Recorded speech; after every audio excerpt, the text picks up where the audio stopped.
This is the Simpit. I'm your host, Sean Cole, and today I'm here with Atze Kerkhof once again for a follow-up interview from our first interview. Atze, welcome to the show. Thank you for joining us. Thank you. And your screen. And how are you today? Really good. Just finishing up a day of work, so this is a good way to end the day. Cool. I'm just starting a day of work, so it's perfect for me starting off this way. You know, before we get down to talking about what I want to talk about today, I just want to talk to you a little bit about our last interview. And I want to ask you more questions, but I do have something I have to say real quick, and that is I've never done anything in broadcasting that had so much response from the public as far as comments and things that people wrote to me about that interview, and people found it inspirational. It was a 2-hour interview, and what fascinates me the most is that myself and most people out there got in thinking, oh, 2 hours, this is going to be long, and then just couldn't go away. It's like you were a preacher and you were giving us the gospel. And I mean that in the best way, because you were saying what so many sim racers need to hear. And we treat it as a game. We treat it as a two-dimensional way of playing something. And you came in, and I think you rewrote the definition on the approach to sim racing mentally and even the way one drives. And I want to thank you for that, because it changed things for me, and it changed things for a great many other people as well. Thank you. Well, it goes two ways, of course. I got a lot of great responses too, so for me it was really good too. And it was, you know, I always had this vision, and it was great to share it. I love sharing my stuff, and yeah, this was just great to see all the positive responses, and that actually people watched it for 2 hours. I couldn't believe that, but well, it was great conversation, and again, you had so many different ways of looking at things that really helped people out. So, you know, let's go back in time a little bit. We did that interview at a very interesting point in time for you, and a lot of things were going on behind the scenes even. For example, I mean, you've been working with Van Amersfoort Racing and with Max Verstappen, but his whole world exploded right then. And you were right around that. What was that like, watching this kid? I mean, you were firsthand got to see this kid, this child, go from zero to hero overnight, sensation kind of thing. Yeah. Well, Max is one of a kind. You know, I always talk about top sporters, people with a great top sport attitude. They get very far in top sport. Whatever sport they do, they make sure to get the most of it. And Max is one of those guys who really has the right attitude. That specific attitude that I'm always preaching about. He has that, and that's why a team like Red Bull is picking him up, and teams were fighting for him, because not only his results, they were really good the first year, but he didn't win the championship, for example. But the way he is driving, the way he is approaching his sport, the way he's fighting on track, it's just completely unique. And yeah, I had the privilege to work with him, with Van Amersfoort. And yeah, his world exploded, of course, after. Now he's Red Bull in Formula 1, Toro Rosso actually. But yeah, this kid, yeah, he deserved every bit of it, because you as a spectator, you can never look behind the scenes what really happens with that kind of kid.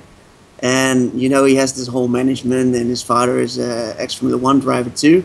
But what stands out the most with him is the way I've been working with him was just, either I was at the race team in their simulator, the simulator I drove many laps in, preparing for my own test. But Max used that same simulator to prepare for races on tracks that he has never been on. So the way he was working with me, yeah, that was something I haven't seen before with other drivers. Like, other drivers, they really want to win, but if they don't win, somehow they get a little bit lost. They get a little bit angry, and they let that anger take over sometimes. At least it affects their efficiency in the sim, their learning process. And you know, even the sim time is limited for drivers, because they can only be 1 or 2 days at the team to prepare in the simulator and do specific stuff and learn a specific driving style, for example. But Max was one of those kids who was driving learning the track like he always does in a real car. He just explores the limits. He drives 2 times a little bit over the limit, and the next lap he nails it. And that's his learning curve. He just 2 wrongs, 1 right, 2 wrongs, 1 right, and then ultimately at the end of the session he's on top. And he does the same in the sim, and it's incredible how easy he adapts to new track. But what amazed me the most was when I was driving. So it was his turn for 20 laps, for example, then my turn, and then we could compare it with the engineers afterwards. And he was the guy sitting next to me with his eyes wide open, just to check out every little bit of detail I did, like every little braking curve and corner approach, and he would make sure he would get either really close or beat my time the next stint, and then it was my turn again, and that way we worked to really fast lap times in that simulator. For me, it was really cool because I really had good competition, and he's so amazingly quick even in the simulator that you don't see that many times in I saw it with Richie Stenaway, but other drivers, they're always a little bit slower, like a second slower. But Max was within those two tenths, and I sometimes even struggled to beat his time. So yeah, he was just different, like completely different. Well, and you got to see firsthand how his brain was really a sponge, and that he never shut it off. He was constantly learning, constantly looking for more out of every situation, even when watching you. Yeah, well, you can see it in Formula 1 right now. He only has very limited time to drive the F1 car, to learn every switch, every button. But last race on Interlagos, he did the free practice, the first free practice.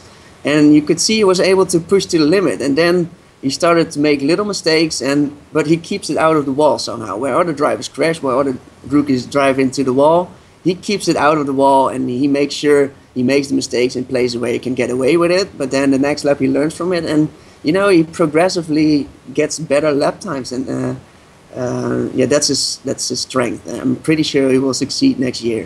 That's fantastic. So I want to talk about you, but let's a couple more questions on him. Going into that level of racing at that age, a lot of people would see that as a huge disadvantage. I mean, he's so young, and as talented as he is, he doesn't have the wisdom of elders. And I'm sure there are a lot of things that will be to his benefit, on the other hand. Do you think that that's part of the thinking of Red Bull, is getting someone that young that they can really educate him, so even though he doesn't have the wisdom, they can work with that better? I mean, is this the new age of Formula 1? Well, yeah, they've been working with the Red Bull Junior team for quite a while now, and drivers like Vettel, they are a product of their own junior team, and you can see that they become some sort of machines. They get really comfortable in that world. They make sure that the driver doesn't lack anything.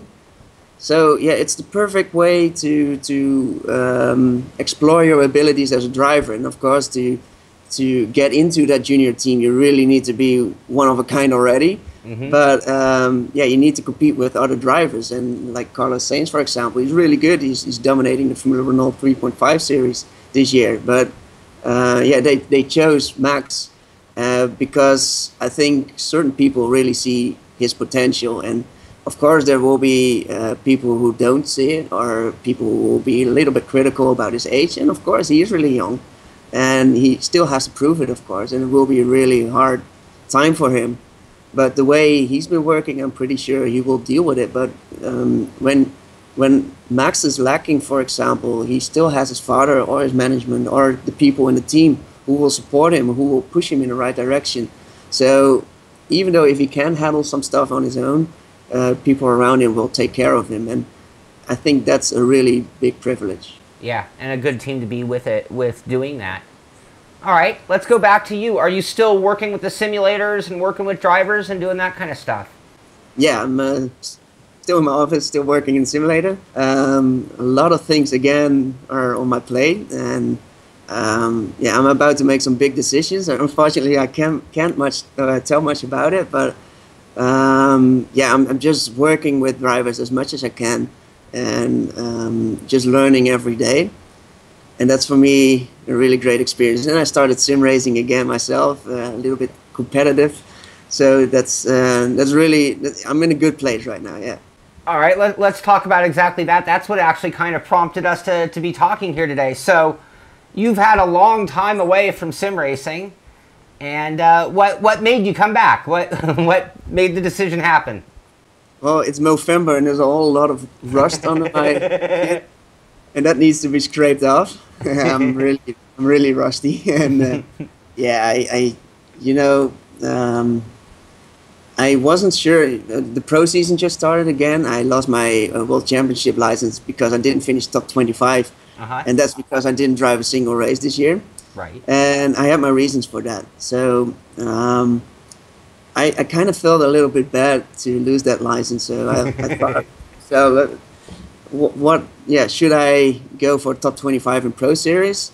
But then again, why would I? So I thought by myself, like, how am I going to make this effective? How I'm going to make the max out of this season? So I tried a lot of things. I thought about it, and I decided to make it some sort of project.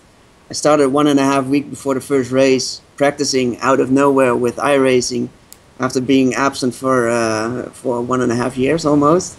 Yeah, and that was a tough cookie because the car is completely different, and I drove different pedals than I did the last races in iRacing. So I had to. There were a lot of factors that I needed to get used to in sim-wise. So I needed to figure out the setup, needed to figure out the car control, and in the races I needed to rediscover myself mentally, and that's been really hard. You know, at a certain point when you drive a lot of races, you get into a flow, and that flow is completely gone. And so I need to get it back into that flow as quickly as possible with practice and racing itself, the race weekends, the qualification, and the race itself. But yeah, that has been quite a tough cookie. I knew that would happen because I can only do a couple of hours a week of testing because I have a lot of other things to do now. And so I decided to invite a lot of drivers, the drivers I'll be working with, on track. And some drivers, they make use of that. I host sessions and I just work with them because I think it's fun to work with other people. I've been working with Mitchell de Jong. He's really fast now in the pro season. You know, that's all part of my learning process, like discovering driving styles. And for me, the task was for myself to figure out how this car worked. And compared to 2013, when I drove my last races, the car is so different. The whole driving style needs a complete turnaround. So I needed to figure that out in 1.5 weeks only and adjust my driving style, which is completely against my nature driving style. Right. So I've been spending a couple of hours in data, maybe 5 or 10 or 20 hours, and I did a lot less driving, I think. And more analyzing than driving? Yeah. So let me ask you a question. When we talked last time, you talked about how working in the professional simulators, you actually started adapting your driving towards real-life driving, curing some of the sim racing myths or mistakes that we make. And you were able to drive at an equal level, we felt, driving that way. It just took relearning. So coming back, did you approach it as a real car driver or did you approach it as a sim racer? Well, hardware-wise, I'm driving the Fanatic V2 wheel, which is really strong, which is really good, and I love that wheel. It's really accurate, so that's really close to the real simulators. Right. There's no difference there. Pedal-wise, I'm using the V2 Fanatic pedals, and I always use them on quite a light setting. You know, I was used to the Formula 3 simulator to use the maximum amount of power that you can use because the real car is 120 kilograms that you need to push. And I was always training in the simulator with that kind of force too. But when you go to iRacing, when you go to real high level, I think it's a little bit faster if you take a lighter setting because it's easier to adjust. It's easier to drive. I'm not sure. You can be quicker essentially with the pedal because there's less pressure, or more accurate. What do you think it transmits to? I think it's easier to adjust to the fine tuning, but I might prove that theory wrong in the future. With your next pedal upgrade? My investigation, really. So okay. I'm still getting used to the pedals. I'm still getting used to basically everything. So I'm really not on my optimal pace right now. But that's not the point of driving this season. The point is to get the most out of the data, to learn as much as I can about driving styles and how you can improve driving-wise in such a short period of time. And that's what I'm using for real drivers too, to compare. I compare them, and I want to fix them as quick as possible to make sure they gain time, they get faster, and so they can bring that knowledge to the real track. So it's all really an experiment, which it makes it fun for me, because I hate to lose. I can't stand it when the last 2 races were hell for me. Like, I really, I just hate it. All right, I want to come back and have a whole conversation about that. Let's go back a little bit. The DeRose method is part of my life. It is the way in which I approach my challenges, and it also gives me the tools to achieve my highest performance. The DeRose method has helped me to increase my awareness of the present in the moment to be a better race driver.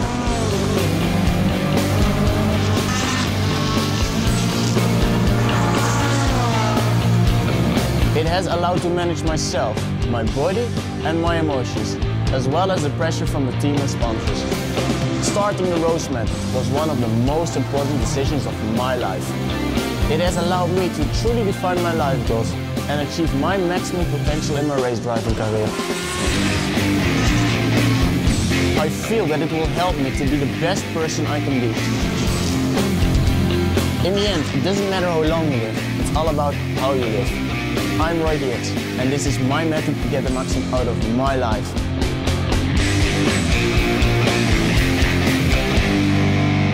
DeRose method for high performance. A lot of people, V2, new wheel, a lot of people love it. I love it. What force feedback are you running in game on that, just out of curiosity? I'm using, that's a tough question. I think I'm using 13 in game. 13? And yeah, with minimum damper. And that's already quite strong. Yeah, that's about what I run on the road side as well. I go quite a bit lower for oval. Yeah. Okay, so now the data. So you're spending a lot of time. I mean, the adjustments to the car. A lot of it are iRacing, that they've made a lot of changes. I mean, it's still the Williams, but they've made changes to the tire model most significantly. Yeah. I'm assuming your setups still work but need changing, or do you have setups they don't work at all? So it's just starting from brand new scratch. Yeah, yeah. Okay. And that's also where I'm really grateful to work with other people, because it saves a lot of time, of course, with the setup, and I can bring them data to compare driving styles and discuss setups. I know a lot about setups, of course, so I can bring a lot to the table there too. And during the season, I will be way more efficient, of course. Right now, everything is going a little bit slower than it used to be in 2013. Mm-hmm. But I'm getting to a point right now already where I feel like, okay, I'm on a proper track, which doesn't have weird stuff like bumping on curbstones and stuff. I'm already feeling quite dialed in after one session already. So I don't really need much more than 2 or 3 sessions. Well, I noticed at Motegi you had the fastest lap at the race. So, I mean... Yeah, Motegi I was really strong. But then we get back to the mental part of preparation. And, you know, there I'm just lacking. You know, it used to be my strong point to focus on quali and to drive a flawless lap. And to be honest, I haven't done my mental training enough to nail that kind of qualification. And for me, that's an eye-opener that, okay, I should start. Yeah. I should really start doing that again and start getting into the DeRose method to optimize my own performance. Right. Because I know when I feel, you know, I still have the same,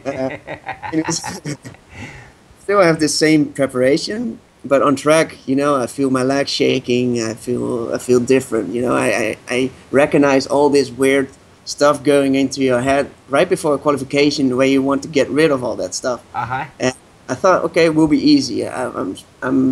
When I start doing qualifications, it will be gone. But no, I really need to practice it. It really needs work pretty much every day. You need to have your mindset back to that kind of preparation, and then it will come ultimately. Hopefully at the end of the season, I will make nil qualifying again. This is fascinating. So, I mean, it's like you are like this extremely talented rookie all over again. Yeah,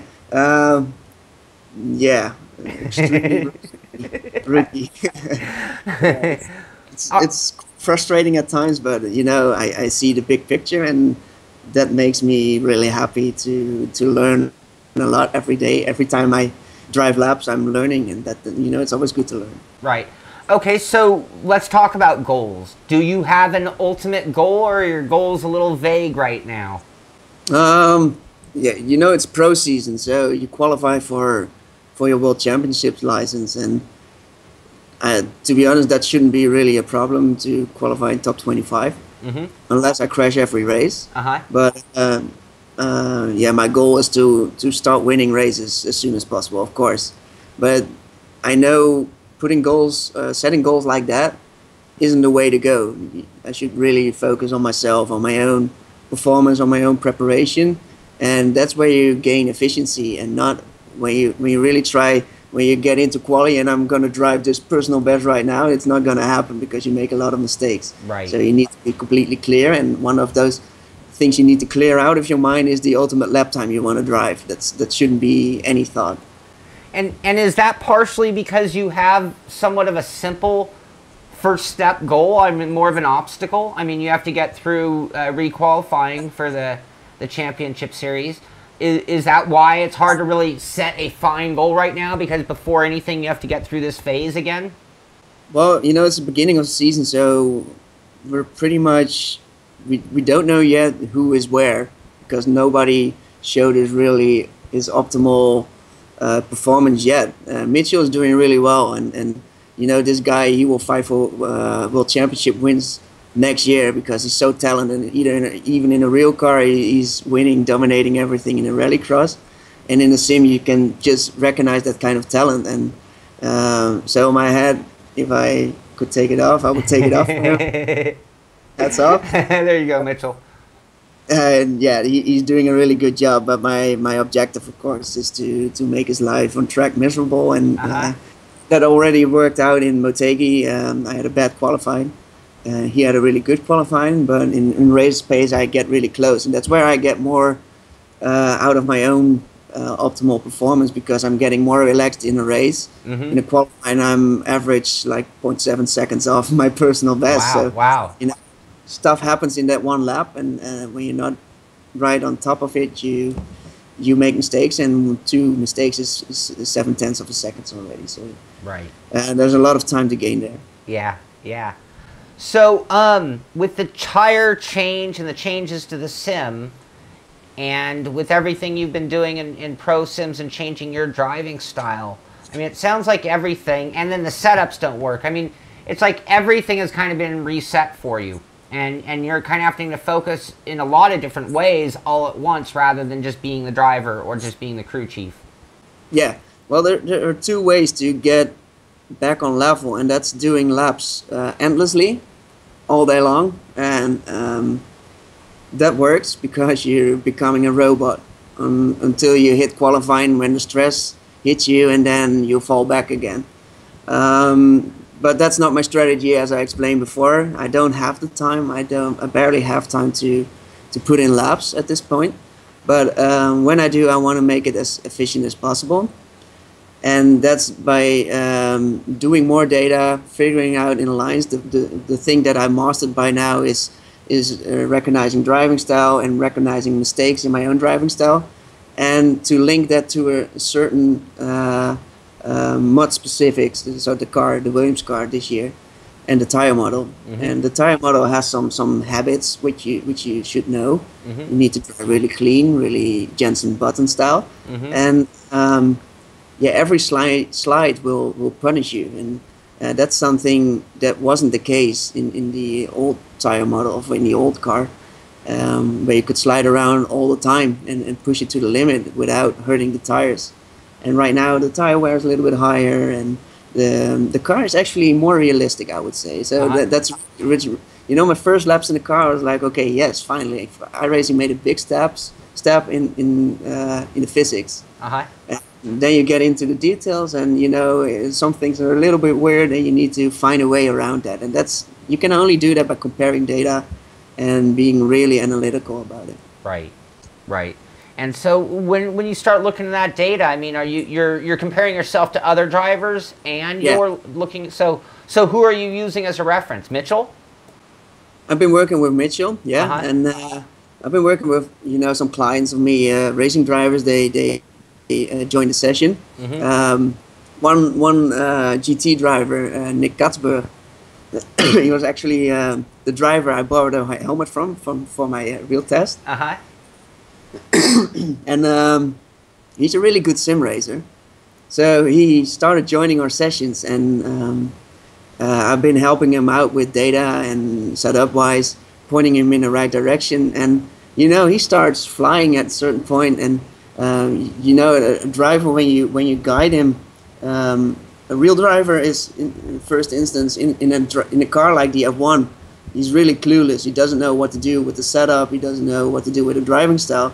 And if you can overlap that with my data, for example, you can point him into a direction, and then you can see his talent. Like he's making big steps in a couple of days already, and I think within a week he was within half a second of my times. Wow. Well, most. And that's really good, because if he does that on the grid, he would be top 10 in pro, for example.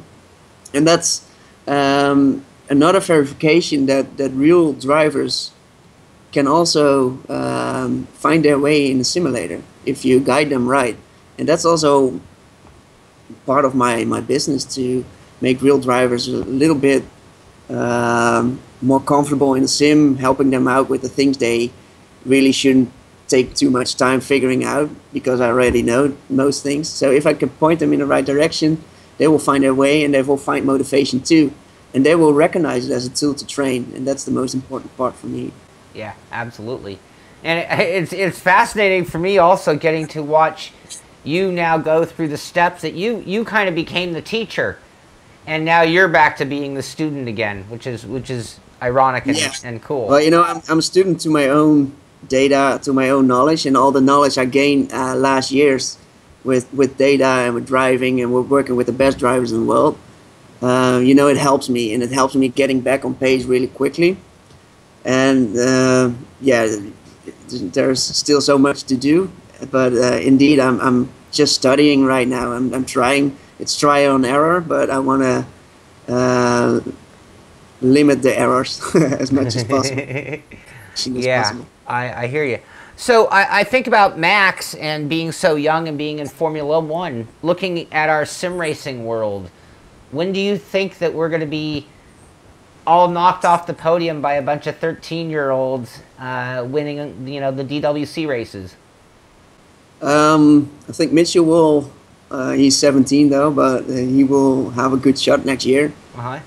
But I have to be honest that there will be still a big difference between the pro level, the level I am right now,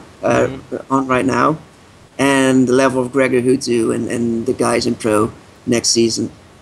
There is still a big gap, and they are more consistent, and in race pace, they are nearing the limit of the possibilities in this car. Right. So it has to be seen. Pro season is a big feeder series for the next champions, and we've all been there.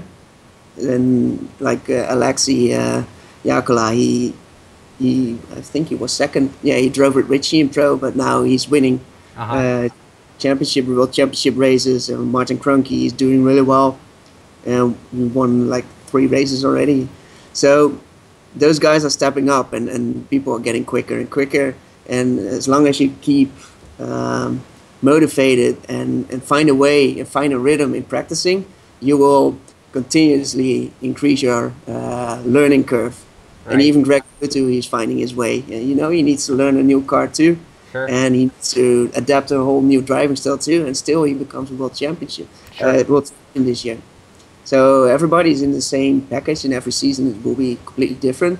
The teams does matter because, you know, if you find 2/10 in the setup, it will make a big difference because 2/10 in the WC grid is quickly like 5 or 10 positions already. So you need to be in a good team. But I think last year every team was pretty much on top of the setup, so there were no big differences. And also this year in Pro, I think there are no secrets in the setup, so everybody's pretty much on the same level. Right.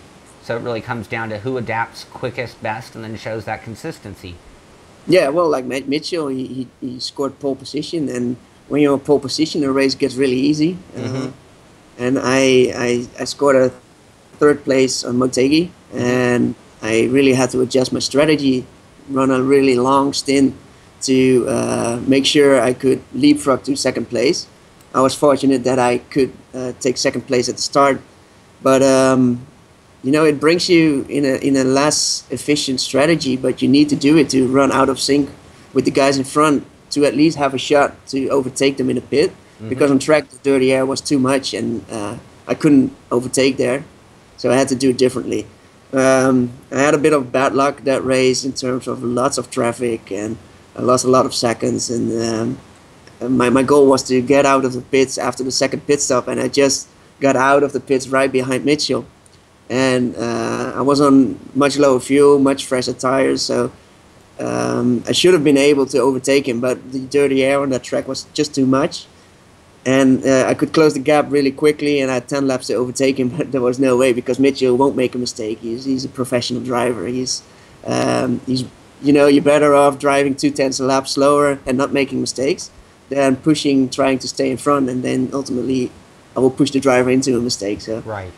So he did that really well. So with the new tire model rewarding the smoother driver, I'm assuming it actually has made passing a little more difficult because you can't go to that ragged edge and recover so quickly from it.